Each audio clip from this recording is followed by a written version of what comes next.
Admissions are open now. UGC NET JRF new batch is going to start from 8th of November and TGT PGT new batch is going to start from 25th of October. We are also providing 20% off for the first 20 candidates. So hurry up, limited seats are available.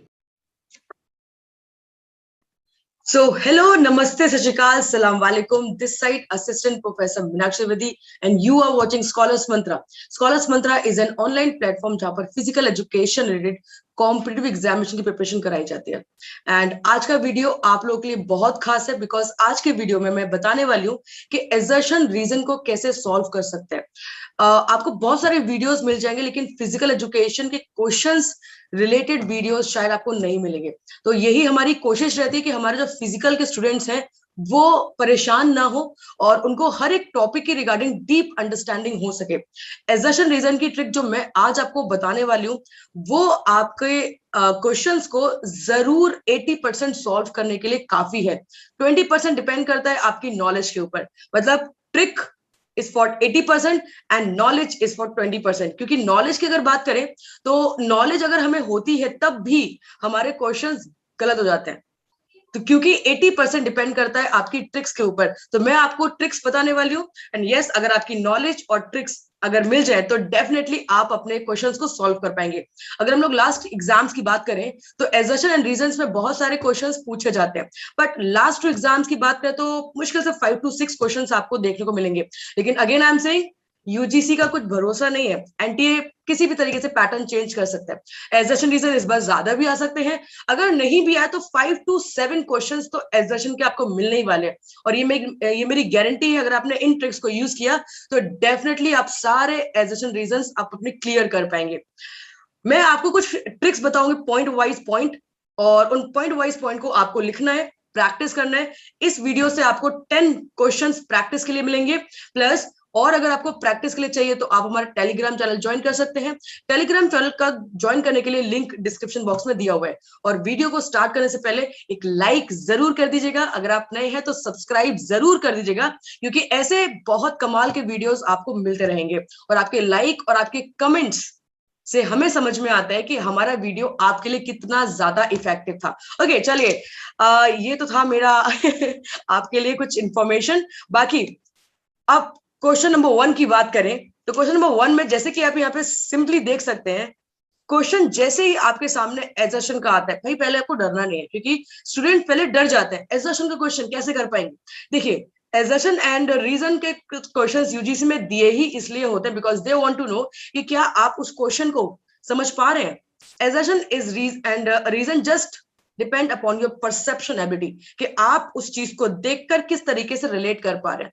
जो चीज जैसी है कि आप उसको वैसे समझ पा रहे, this is the perception. Okay, now अगर क्वेश्चन नंबर 1 की बात करें तो आपको मैं जो स्टेप्स बताने वाली हूँ उन स्टेप पे फोकस करेगा। So there are basically 3 steps, only 3 steps are there. सारे वीडियोस में आपको केवल 2 ही स्टेप्स मिलेंगे, लेकिन मैं आपको यहाँ पे 3 स्टेप्स बताने वाली हूँ। एंड अगर तीनों स्टेप्स को आपने फुलफिल किया तो गारंटी है आप क्वेश्चन को कभी भी गलत नहीं करेंगे। सो स्टेप नंबर 1 अगर मैं आपको बताऊं, सो स्टेप नंबर 1 जो कॉमन स्टेप है, सबसे पहले आप एजर्शन एंड रीजन को चेक करिए। So check the assertion and reason, क्या assertion and reason सही है कि गलत है। This is the step number 1। चलिए देख लेते हैं। So assertion is saying physical education is not only limited to physical development of the individual। बिल्कुल सही बोल रहा है, क्योंकि physical education means overall development, all around development की बात करता है। तो इसलिए assertion जो statement है वो बिल्कुल सही है। ओके, अब गलती स्टूडेंट्स की वहां हो जाती है बिकॉज जब भी नेगेटिव टाइप के क्वेश्चंस आते हैं तो वो कंफ्यूज जाते हैं। तो यहाँ पे नेगेटिव तो दिया है लेकिन सही बोल रहा है। तो एजर्शन जो स्टेटमेंट है, assertion is just an statement. बोलोगे मैम एजर्शन क्या होता है? एजर्शन एक स्टेटमेंट है जो किसी ने कही है। मान लो किसी ऑथर ने, किसी फिलोसोफर ने कहा है कि फिजिकल एजुकेशन केवल फिजिकल डेवलपमेंट तक ही लिमिटेड नहीं है, इंडिविजुअल के ओवरऑल डेवलपमेंट के लिए होता है। तो भाई ए बिल्कुल सही बोल रहा है। नाउ नेक्स्ट, रीजन क्या सही बोल रहा है? Now check the reason. So maximum stress in competitive sports is given only on winning competition। ये बिल्कुल सही है। जब भी कोई स्पोर्ट्स में कंपटीशन खेला जाता है तो वहां पे सबसे ज्यादा स्ट्रेस किसके ऊपर होता है? जीतने के ऊपर दिया जाता है। तो रीजन भी बिल्कुल सही बोल रहा है। अब ये तो हो गया स्टेप नंबर 1। स्टेप नंबर 2 में आपको इसके आगे लगाना है बिकॉज। और ये ट्रिक काफी लोगों ने आपको बताया होगा ये ट्रिक कारीगर भी है, मतलब ये बहुत ज्यादा आपके क्वेश्चंस को क्लियर करने की हेल्प करती है। बिकॉज, अब बिकॉज क्यों लगाना है? बिकॉज जो एजर्शन है, जो स्टेटमेंट है, उस स्टेटमेंट का रीजन, मतलब मीनिंग की बात नहीं करूं, again I am saying students confuse, पता है क्यों होते हैं? बिकॉज वो मीनिंग को रिलेट करते हैं। हम यहाँ पे मीनिंग रिलेट नहीं कर रहे हैं, never relate the meaning, because assertion and reason definition meanings नहीं है। एजर्शन एंड रीजन, एजर्शन एक स्टेटमेंट है जिसका आपको वहां पे रीजन देना है कि भाई ये है, वो क्यों है, किस लिए है, किस लिए होगी। तो दैट मीन्स किस लिए, दैट मीन्स क्योंकि, मतलब बिकॉज। अगर आप वहां पे बिकॉज लगा दोगे, क्योंकि लगा दोगे, तो वो स्टेटमेंट जो है आपकी वो कंप्लीट हो जाएगी। That means reason. तो आपको यहाँ पे मीनिंग चेक नहीं करना, क्योंकि अगर आप मीनिंग चेक करोगे तभी गलतियां होती हैं। आप यहाँ पे क्या चेक करोगे? आप यहाँ पे रीजन चेक करोगे, भाई ये क्यों हो रहा है, किस किस कारण से हो रहा है, क्योंकि। अब जब भी हम लोग किसी कारण का आंसर देते हैं तो कैसे देते हैं? ये इसलिए हो रहा है क्योंकि। हम उसके आगे बिकॉज लगाते हैं, तो यहाँ पे भी आप बिकॉज लगाएंगे, चलिए बिकॉज लगा देते हैं। तो यहाँ पे हम लोगों ने बिकॉज लगा दिया, ठीक है। ओके, नाउ अगर आप हिंदी में मीडियम के हैं तो यहाँ पर आप इसके आगे क्योंकि लगा सकते हैं, तो क्योंकि, ठीक है। तो हम लोगों ने यहाँ पे क्योंकि लगा दिया। नाउ क्योंकि, अब बिकॉज की अगर बात कर रहे हैं, अब इसको दोबारा पढ़ना पड़ेगा आपको। ओके, तो physical education is not only limited to physical development of the individual because maximum stress in competitive sports is given only on winning. Okay, तो एक स्टेटमेंट, भाई जो स्टेटमेंट कह रही थी, स्टेटमेंट क्या कह रही थी कि भाई जो फिजिकल एजुकेशन है वो केवल फिजिकल डेवलपमेंट के लिए नहीं है, क्योंकि ज्यादा स्ट्रेस कंपटीशन के लिए विनिंग पे दिया जाता है।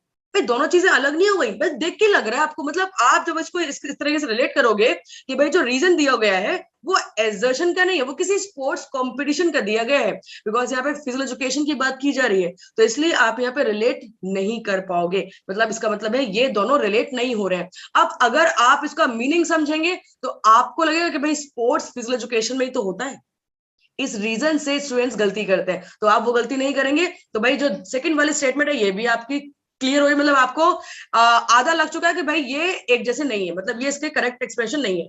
अब आपको लास्ट स्टेप, ये जो बहुत इंपॉर्टेंट है, अगर थोड़ा सा भी डाउट है तो इससे आपका क्लियर हो जाएगा। Okay, so third point is saying just complete the sentence. देख लो यहाँ पे मैं आपको लिखवा देती हूँ, कंप्लीट द सेंटेंस। तो भाई आपको जो सेंटेंस है, सेंटेंस ना लेके हम लोग यहाँ पे स्टेटमेंट लिखते हैं। So complete the statement. देखिए भाई, किसी भी चीज को सीखने के लिए पेशेंस बहुत जरूरी है, and these are the educational videos. Educational videos को समझने के लिए, देखने के लिए आपको बहुत पेशेंस चाहिए। मैं यहाँ पे जल्दी करके अगर आपको सिखा दूंगी तो आप नहीं सीख पाओगे। सो मैं बहुत आराम से आपको 10 क्वेश्चंस समझाऊंगी कि एजर्शन एंड रीजन कैसे सॉल्व करते हैं। बट ये गारंटी है मेरी कि इन 10 क्वेश्चंस के बाद अगर आपने अराउंड 50 क्वेश्चंस और प्रैक्टिस कर लिया तो ये आप अच्छा स्कोर कर पाएंगे इस बार। तो third step is saying complete the statement. अब स्टेटमेंट को यहाँ पे कंप्लीट करना है। अब कंप्लीट का मतलब ये हो गया कि आपको यहाँ पे मीनिंग नहीं ढूंढ रहा है, आपको इसके आगे कुछ इमेजिन करना है, कुछ इमेजिन करना है। देखो यार, अगर आप टीचर है ना तो आपकी क्रिएटिविटी, आपकी अंडरस्टैंडिंग लेवल ऑटोमेटिकली हाई होना चाहिए, और ये यूजीसी वाले चाहते हैं। यूजीसी वाले एजुकेशन रीजन दे ही इसलिए रहे हैं क्योंकि वो चाहते हैं कि आपकी क्रिएटिविटी लेवल थोड़ी सी हाई हो, है ना। तो आपको इसके आगे थोड़ा सा complete the sentence, complete the statement करना पड़ेगा। Now education is saying physical education is not only limited to physical development of the individual because physical education is for overall development. मतलब अगर हम इसको कंप्लीट करें तो आगे कंप्लीशन में ये होना चाहिए था, तब जाके ये एक लगता। बट यहां पर रीजन में ऐसा कुछ भी नहीं दिया हुआ है, इसीलिए ये इसकी सही एक्सप्लेनेशन नहीं है। देखिए मेरे को समझाने में टाइम जरूर लगा, लेकिन जब आप इसको प्रैक्टिस करेंगे आप मुश्किल से 30 सेकेंड 30 सेकेंड में इस क्वेश्चन को सॉल्व कर पाएंगे। ओके, तो फर्स्ट का जो सही आंसर है वो हो जाता है B. So that means R is not, like दोनों सही तो है but R is not a correct explanation of A. ठीक है, तो इस तरीके से आपको एजर्शन एंड रीजन के क्वेश्चन सॉल्व करना है। ठीक है, नेक्स्ट क्वेश्चन देखते हैं। अब नेक्स्ट क्वेश्चन, मतलब आपको थोड़ा बहुत आइडिया आ रहा है तो आपको 3 स्टेप्स में इसको कवर करना है भाई, 3 क्वेश्चंस में। ओके, नाउ सेकंड क्वेश्चन क्या कह रहा है? तो second question is saying growth and development. ये टॉपिक किसका आ गया? ये ग्रोथ एंड डेवलपमेंट का टॉपिक आ गया।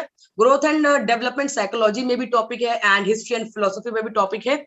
So growth and development of the individual are affected by environmental factors. तो भाई जो growth and development है किसी भी individual की, वो किस किस चीज से अफेक्ट होती है? एनवायरमेंटल फैक्टर से भी अफेक्ट होती है, जेनेटिक फैक्टर से भी अफेक्ट होती है, न्यूट्रिशनल फैक्टर से भी अफेक्ट होती है, और फिजिकल एजुकेशन प्रोग्राम से भी होती है। बिल्कुल सही कह रहे हैं, तो एजर्शन बिल्कुल सही है। तो भाई मैंने आपको कहा है कि जब भी एजर्शन रीजन का क्वेश्चन देखेंगे तो आप 3 स्टेप्स में इसको कंप्लीट करेंगे। नंबर 1, आपको एजर्शन एंड रीजन चेक करना है। तो आप पहला स्टेप कंप्लीट कर रहे हैं, तो एजर्शन बिल्कुल सही है। उसके बाद रीजन चेक करो, रीजन क्या बोल रहा है?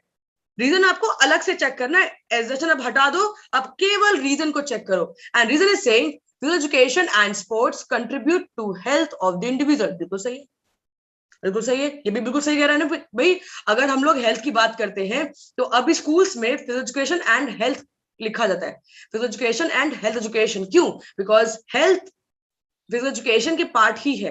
तो स्पोर्ट्स और फिजिकल एजुकेशन और हेल्थ मतलब ऑलमोस्ट कंट्रीब्यूट कर रहा है इंडिविजुअल के लिए। तो रीजन बिल्कुल सही कह रहा है, तो ए और आर बिल्कुल सही। मतलब आपने अपनी पहली जो स्टेप है उसको क्लियर कर दिया। अब स्टेप नंबर 2 में मैंने क्या बताया था? स्टेप नंबर 2 में आपको एजर्शन के आगे लगा देना है बिकॉज। अब बिकॉज क्यों लगाना है मैं आपको ऊपर बता चुकी हूँ। अब बिकॉज लगा के आपको इसको एक कंप्लीट स्टेटमेंट चेक करना है। नाउ अगर ग्रोथ एंड डेवलपमेंट अफेक्ट कर रही है इंडिविजुअल को, वो हर तरीके से अफेक्ट करती है। एनवायरमेंटल भी, जेनेटिक फैक्टर भी, न्यूट्रिशन फैक्टर भी अफेक्ट करती है, और फिजिकल एजुकेशन फैक्टर भी अफेक्ट करती है। Because physical education and sports contribute to the health of the individual. अब यहाँ पे केवल हेल्थ की बात कर रहे हैं, ऊपर ग्रोथ एंड डेवलपमेंट की बात कर रहे हैं। समझ में आ रही है मेरी? मैं क्या समझाना चाह रही हूँ आपको कि अगर हम लोग यहाँ पे रिलेट कर रहे हैं, तो अगर आप इसका मीनिंग चेक करेंगे तो मीनिंग में आपको लगेगा कि भाई ये बात तो सही कह रहा है, एक जैसा कर रहा है। लेकिन अगर आप इसको कंप्लीट करेंगे और अगर आप इसको ये चेक करेंगे कि भाई जो एजर्शन है, एजर्शन का सही रीजन, एजर्शन जो हो रहा है वो क्यों हो रहा है, उसका क्या मतलब है, उसका क्या रीजन है, तो फिर आप वहां पे उस चीज को अच्छे से रिलेट कर पाएंगे। Again and again I am saying meaning check नहीं करना है, ठीक है? और मैं इसके ऊपर ज्यादा स्ट्रेस पता है क्यों दे रही हूँ? Because this is the only reason जिसकी वजह से, समझ रहे हो, मेरी बातों में भी आपको समझ में आ रहा होगा, this is the only reason जिसकी वजह से आपका मार्क्स गलत होता है। तो यही है आपका एजर्शन जिसकी वजह से और आपका मार्क्स गलत होता है, आपके क्वेश्चंस गलत हो जाते हैं। तो इसी तरीके से आपको अपनी स्टेटमेंट को कंप्लीट करना है। जैसे हम लोग बात करते हैं वैसे ही आपको कंप्लीट करना है। तो इट्स वेरी इजी, बट इसको आपको यूज टू में बना, मतलब आपको उसको यूज टू होना है। इसको आपको ऐसा ना कि भाई ये तो मैं बाएं हाथ का खेल है, वो चुटकी बजाए इसको सॉल्व कर दूंगा, ठीक है? Okay, so assertion and reason समझ में आ रहा है आपको? तो भाई सेकंड में हमें समझ में आ गया कि भाई ये एक जैसा नहीं है, ये इसका रीजन नहीं है। बट अगर थर्ड ऑप्शन भी आप चेक करेंगे, क्योंकि एक्सपर्ट होने में टाइम लगता है, एक्सपर्टाइज आती है आपकी प्रैक्टिस से, तो थर्ड ऑप्शन में आप क्या चेक करेंगे? थर्ड ऑप्शन में आप यहाँ पे चेक करेंगे कंप्लीट द सेंटेंस। तो भाई आपके हिसाब से अगर बिकॉज के आगे देखा जाए तो इस स्टेटमेंट को कंप्लीट करेंगे तो कैसे कंप्लीट कर सकते हैं? Growth and development of the individual affected by environmental factor, genetic factor, nutrition factor and specific physical education program because मतलब अगर इसको अगर मैं अपने हिसाब से एज अ स्टूडेंट इसको आगे रिलेट करूंगी तो मैं रिलेट करूंगी बिकॉज इंडिविजुअल की ग्रोथ, मतलब जब वो ग्रो होता है तो ग्रोथ के लिए बहुत सारे फैक्टर्स, क्योंकि वो मतलब हेरिडिटी भी है इसकी, है ना, इसके एनवायरमेंट भी है, और जब ये डेवलप होता है तो डेवलपमेंट में भी बहुत सारे फैक्टर्स जो यहाँ पे रिलेट करते हैं। तो इस तरीके से आप इसको आगे रिलेट कर सकते हो, कंप्लीट कर सकते हो। तो कहीं पर भी रीजन रिलेट हो रहा है आपके स्टेटमेंट में? नहीं हो रहा है, ठीक है, नहीं हो रहा है। इसीलिए आप क्लियरली थर्ड ऑप्शन भी चेक करके ये बता सकते हो कि भाई reason is not a correct explanation of A. That means कहां पे लिखा है, अब ये गलती मत करना, ध्यान से सुनना। तो भाई ए, सो आपका ए बिल्कुल सही है। यहां पर भी कई बार गलती हो जाती है, जैसे कि आप देख सकते हो ए में दिया हुआ है नॉट और बी में दिया हुआ है इज अ ट्रू एक्सप्लेनेशन, ठीक है? तो ये गलती आप नहीं करेंगे, ऑप्शन को भी ध्यान से देखकर चूज करना है। कई बार ये भी गलती होती है, सही कर रहे थे बट गलत ऑप्शन चूज कर दिया। ओके, अच्छा, बार बार आ रहा है कि भाई नॉट नॉट। अब ट्रू एक्सप्लेनेशन जरा देखते हैं, ट्रू एक्सप्लेनेशन वाला क्वेश्चन जरा देखते हैं। तो question number 3, so third question क्या कह रहा है, फाइनेंशियल मैनेजमेंट, अब ये मैनेजमेंट का टॉपिक है। Now financial management is concern with planning and controlling of finance resources of an organisation. तो भाई जो ऑर्गेनाइजेशन होती है उसका जो फाइनेंस रिसोर्सेज है उसके लिए आपको जो फाइनेंशियल मैनेजमेंट है, financial management is concern with, financial management क्या क्या होता है, प्लानिंग होती है, कंट्रोलिंग होती है, किस चीज की, फाइनेंस की, किसी भी ऑर्गेनाइजेशन के फाइनेंस की प्लानिंग और कंट्रोलिंग किसका मैनेजमेंट है, फाइनेंशियल मैनेजमेंट है, ठीक है। तो एजेशन बिल्कुल सही कह रहा है, क्योंकि फाइनेंशियल मैनेजमेंट का काम ही यही होता है। अगर रीजन की बात करें तो रीजन भी आपको अकेले चेक करना है, स्टेप नंबर 1 क्लियर करना है। तो रीजन क्या बोल रहा है, financial management is the most significant determinant of efficiency, credibility and success of the organisation. तो भाई ठीक है, अगर because financial management is a backbone of any organisation, is a nut and bolt, ठीक है। तो अगर फाइनेंस आपके पास नहीं होगा तो कंपनी ग्रो कैसे करेगी, ग्रोथ के लिए, डेवलपमेंट के लिए फाइनेंस होना बहुत जरूरी है, कॉस्टिंग होना बहुत जरूरी है, ओके। तो फाइनेंशियल मैनेजमेंट बहुत ज्यादा इंपॉर्टेंट रोल प्ले करता है एफिशिएंसी में, क्रेडिबिलिटी में, रियलिटी में, ट्रूथफुलनेस में, सक्सेस में ऑर्गेनाइजेशन की। बिल्कुल सही कह रहा है, तो रीजन भी बिल्कुल सही कह रहा है, मतलब एजर्शन एंड रीजन दोनों सही है। अब आपको चेक करना है step number 2। Now step number 2 क्या है, स्टेप नंबर 2 में आपको इसके आगे लगा देना है बिकॉज, समझ रहे हो, इसके आगे लगा देना है बिकॉज, ओके। अब इसको आपको कंप्लीट सेंटेंस के रूप में इसको चेक करना है। Now financial management is concerned with planning and controlling of finance resource of an organization because, क्योंकि फाइनेंशियल मैनेजमेंट बहुत ज्यादा इंपॉर्टेंट है, एफिशिएंसी बढ़ाता है, क्रेडिबिलिटी बढ़ाता है, सक्सेस देता है ऑर्गेनाइजेशन को। समझ पा रहे हो भाई, फाइनेंशियल मैनेजमेंट में प्लानिंग आती है, कंट्रोलिंग आती है फाइनेंस की ऑर्गेनाइजेशन के, क्योंकि वो क्या करता है, वो आपको, वो आपके ऑर्गेनाइजेशन को एफिशिएंसी प्रोवाइड करता है, क्रेडिबिलिटी प्रोवाइड करता है। मतलब दोनों रिलेट कर रहे हो, रिलेट कर पा रहे हो, दोनों बिल्कुल सही है। तो भाई रिलेट कर पा रहे हैं हम यहाँ पे। तो अगर हम लोग यहाँ पे देखें तो फाइनेंशियल फाइनेंशियल दोनों में है, बट दोनों के में होने के बावजूद भी रीजन ही है उसका कि भाई जो स्टेटमेंट एजर्शन कह रहा है उसका यही रीजन होगा। अब ये आपका स्टेप नंबर 2 भी क्लियर हो जाता है। अब अगर स्टेप नंबर 3 की बात करें तो स्टेप नंबर 3 में भी आपको चेक करना पड़ेगा, क्योंकि जस्ट फॉर, वैसे तो आप क्लियर हो चुके हो अब तक, बट फिर भी कंफर्मेशन के लिए आपको स्टेप नंबर 3 आपको कंप्लीट करना पड़ेगा। स्टेप नंबर 3 सेइंग कि आपको इसको क्या क्या करना है, आप इसको कंप्लीट करना है। So assertion is saying financial management is concern with planning, controlling of the finance resources of an organisation, क्योंकि फाइनेंशियल मैनेजमेंट होगा तो आपकी ऑर्गेनाइजेशन बेटर होगी, अगर फाइनेंशियल मैनेजमेंट होगा तो कंट्रोल अच्छा होगा, अगर फाइनेंशियल मैनेजमेंट होगा तो ग्रोथ अच्छी होगी। मतलब इसके आगे कंप्लीट यही हो रहा है ना, और रीजन भी तो यही कह रहा है, रीजन भी तो यही कह रहे हैं। आप समझ रहे हो मैं किस तरीके से समझा रही थी आपको। तो भाई आपके तीनों के तीनों स्टेप इस क्वेश्चन में क्लियर हो जाते हैं, इसीलिए both A and R are correct, right and R is, देखो अगेन कंफ्यूज करने के लिए हमें लगेगा कि ए में है और हम लोग फटाफट ए में टिक कर देंगे, बट ए ऐसी गलती आपको नहीं करनी है। तो यहाँ पे देखिए करेक्ट आंसर कहाँ पे, सी में दिया हुआ है, तो भाई सी इज द करेक्ट आंसर, ठीक है। तो थर्ड का सही आंसर है सी, ओके। नाउ फोर्थ क्वेश्चन जरा देखें, फोर्थ में क्या है, तो आपको समझ में आ रहा है अभी, है ना। जब चीजें समझ में आती है तो मजा आता है, और शुरुआत में जो पेशेंस रखता है वो जरूर समझ के जाता है ना। तो अगर स्टार्टिंग में आपको थोड़ा सा बोरिंग लगा हो या फिर आपको लगा हो कि मैम क्या ही पढ़ा रही है, तो वो चीज कहीं पर भी सही नहीं रहेगी। थोड़ा सा सिंसियरिटी, थोड़ा सा पेशेंस अगर एक स्टूडेंट रखेगा ना तो डेफिनेटली वो लाइफ में बहुत ग्रोथ करता है, ठीक है।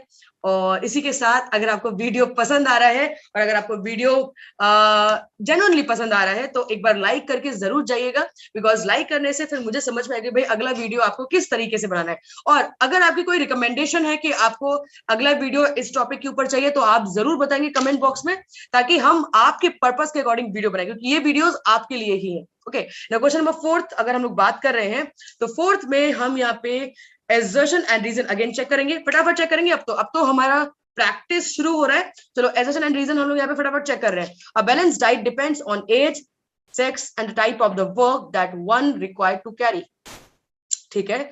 जितना जो भी हम खाते हैं वो डिपेंड करता है हमारी एज के ऊपर, सही है, हम लोग एज के हिसाब से खाते हैं।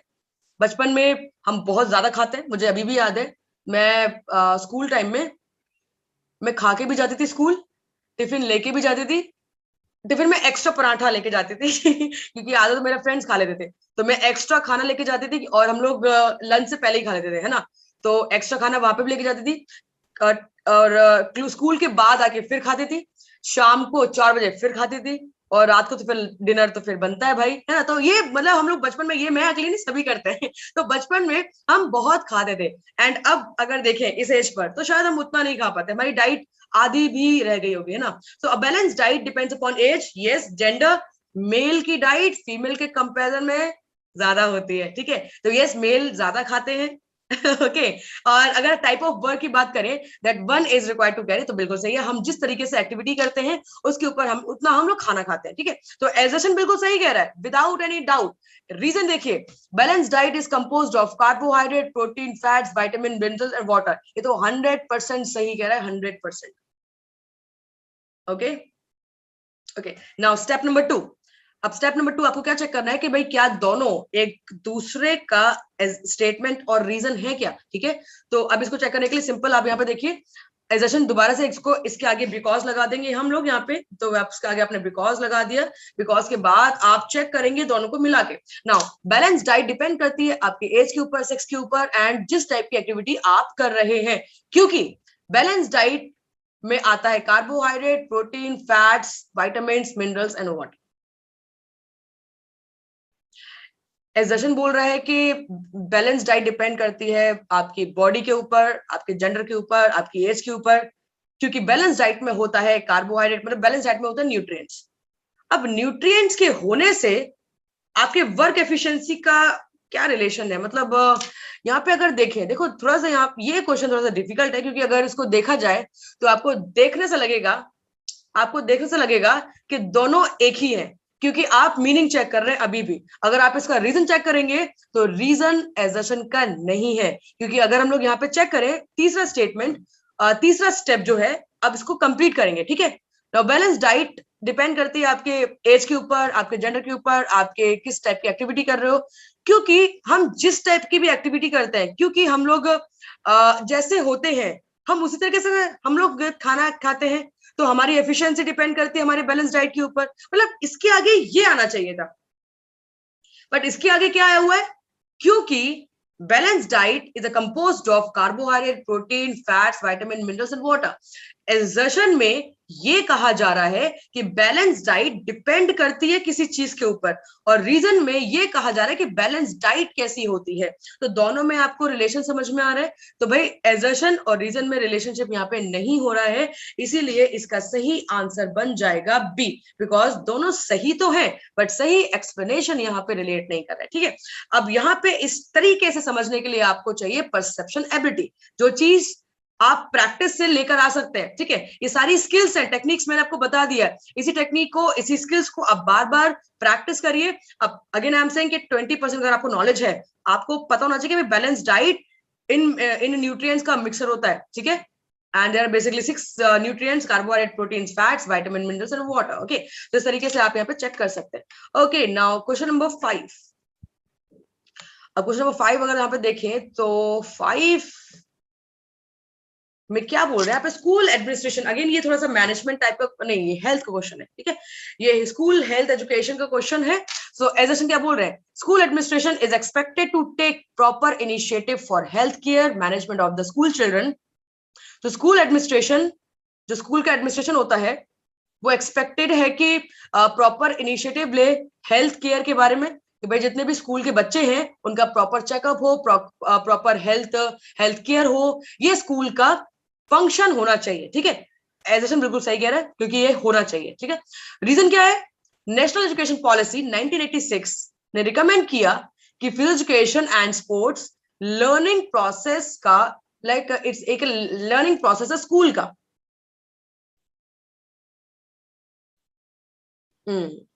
ठीक है। अब यहाँ पे आप क्लियरली एक बात देख सकते हैं कि रिलेट, अगर आप मीनिंग पे जाएंगे ना, मीनिंग, तो मीनिंग आपको समझ में ही नहीं आएगा। मीनिंग में अगर जाएंगे तो एजर्शन और रीजन में मीनिंग आपको चेक ही नहीं होगा, क्योंकि मीनिंग यहाँ पे दिख ही नहीं रहा। ऊपर स्कूल एडमिनिस्ट्रेशन की बात कर रहा है, नीचे नेशनल एजुकेशन पॉलिसी की बात कर रहा है, लेकिन अगेन आई एम सेइंग वैसा आपको करना ही नहीं है, ठीक है, जिसकी वजह से आपके मार्क्स रह जाते हैं। इसलिए वो स्टेप आपको करना ही नहीं। आपको क्या करना है, सबसे पहले आपको चेक करना है step number 1, assertion and reason, तो भाई एजर्शन बिल्कुल सही कह रहा है और रीजन भी बिल्कुल सही कह रहा है कि भाई 1986 में नेशनल एजुकेशन पॉलिसी ने ये रिकमेंड किया है कि physical education and sports school education के बेसिक पार्ट रहेंगे, इंटीग्रल पार्ट रहेंगे, ठीक है, इंटीग्रेटेड पार्ट रहेंगे।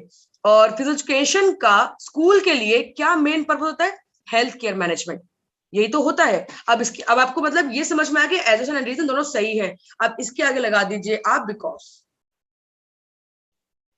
ओके नाउ अब स्टेप नंबर 2 हम लोग यहाँ पे कंप्लीट करेंगे।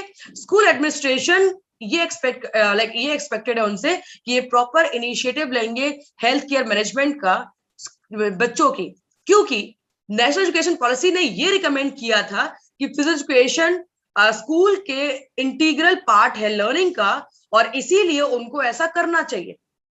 रिलेट हो गया? हाँ जी बिल्कुल रिलेट हो गया, इसीलिए ये जो है इसका सही आंसर हो जाता है बी। ठीक है, तो आप समझ पा रहे हैं कि किस तरीके से आप इसको सॉल्व करेंगे।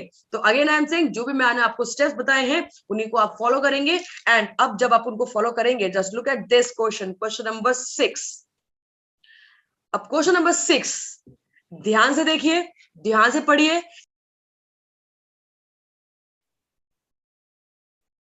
तो इसका सही आंसर आप मुझे कमेंट करके जरूर बताएंगे कमेंट बॉक्स पे।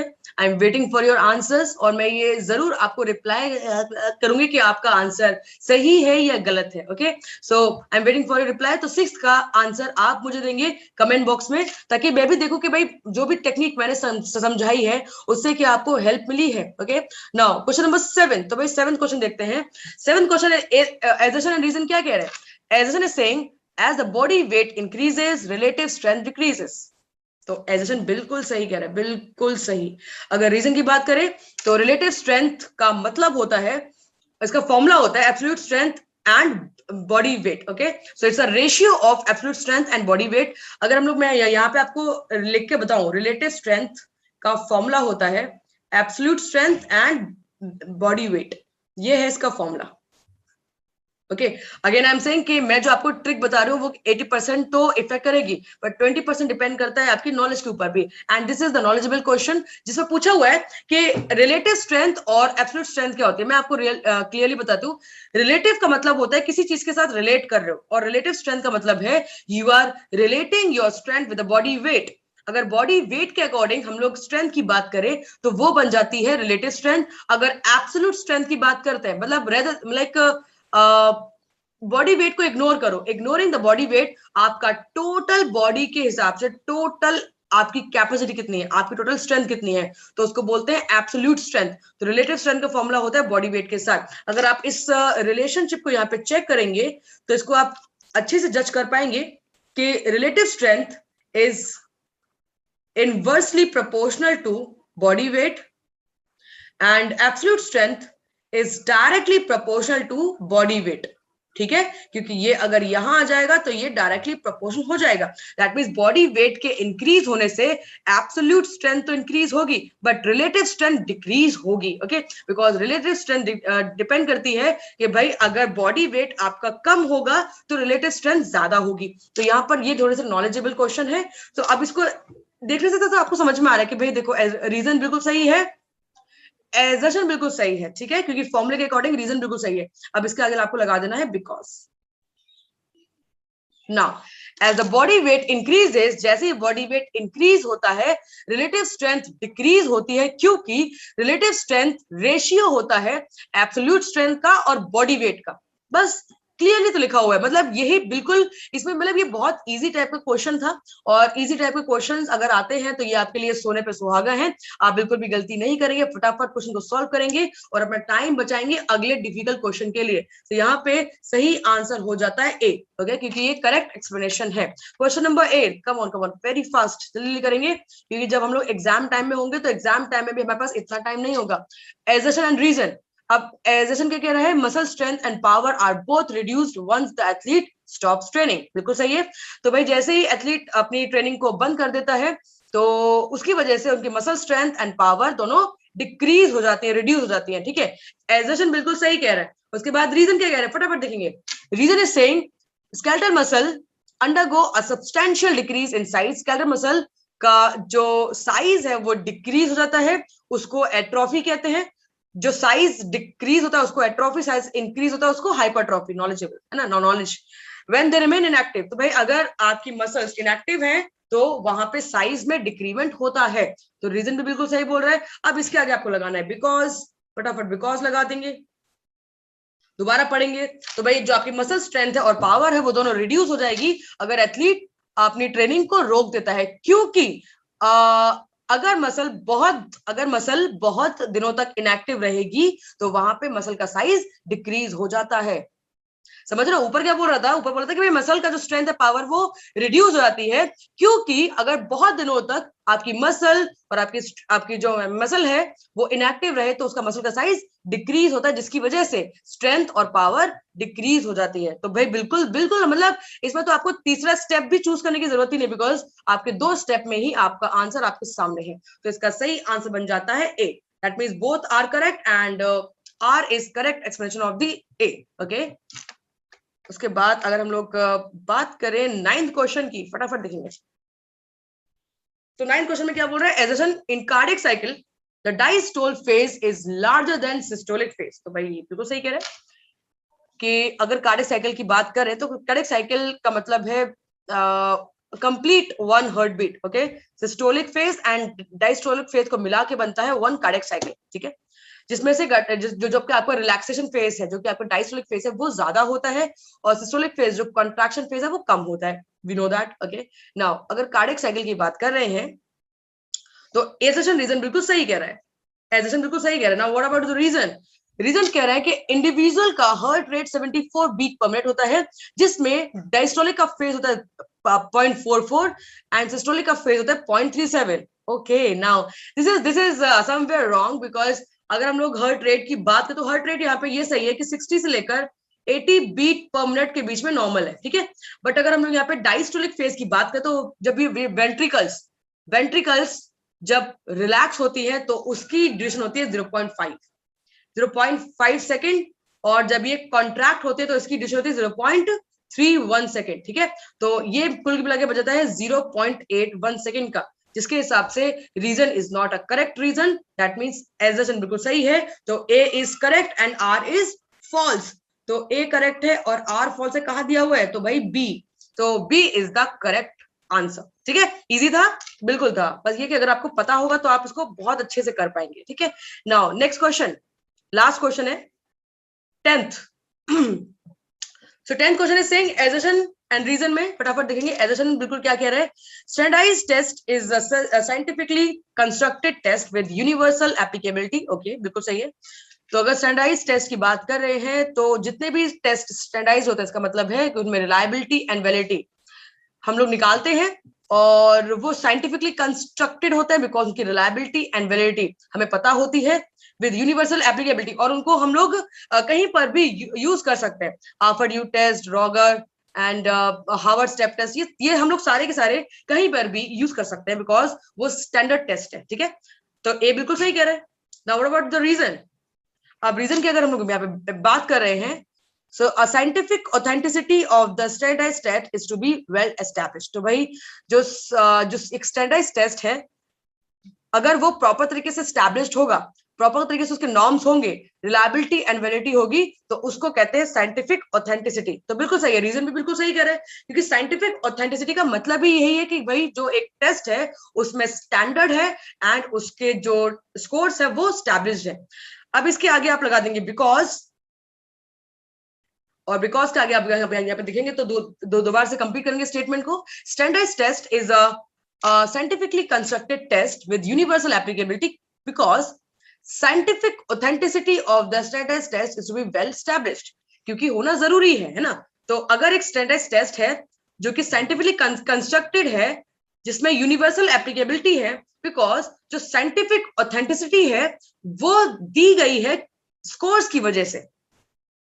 सो बिल्कुल रिलेट हो रहा है यहाँ पे। तो एजर्शन एंड रीजन दोनों यहाँ पे रिलेट कर रहा है, और आप मुझे कमेंट करके बताएंगे कि ये जो मैंने आपको 10 के 10 क्वेश्चंस बताए हैं, क्या आपको ये रिलेट कर पाए, क्या आप उनको रिलेट कर पाए? और अगर फिजिकल के क्वेश्चंस पे हम लोग एजर्शन रीजन के क्वेश्चन सॉल्व करते हैं तो ज्यादा चांसेस रहते हैं आपको अंडरस्टैंड करने के। ठीक है, तो इसका जो सही आंसर है वो है ए।